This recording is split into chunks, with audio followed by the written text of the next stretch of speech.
Most people who call themselves conservatives today, or who are called conservatives, are in reality classical liberals. Classical liberals believe in liberty, that freedom is the greatest thing. That meant freedom from priests and kings.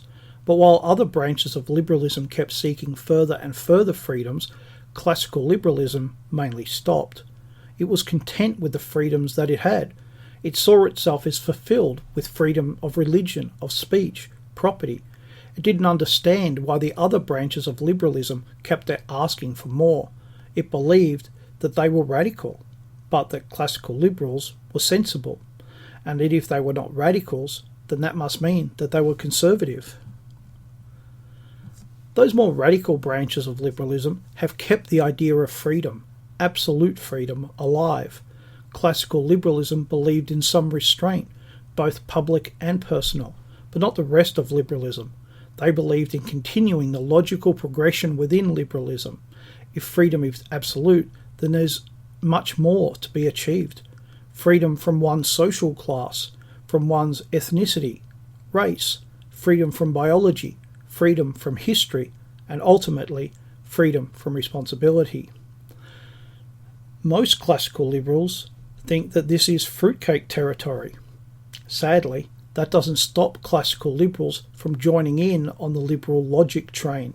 They think, oh, sure, most of this is crazy, but this one bit is completely comparable with my other beliefs.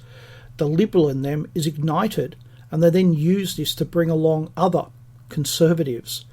It's reasonable, they argue. It's such a small concession, they argue. It will show that we are not rigid or old-fashioned, they argue. It will show our good faith, they argue. It will be popular, they argue. It will be a vote winner, they argue. They believe in a radical revolutionary philosophy, and they think that they can turn it on and off at their discretion. Liberalism doesn't work like that. You cannot choose how much revolution you can have. In that sense, classical liberals live in a world filled with unprincipled exceptions, that they can pick and choose how much of this or that they will have.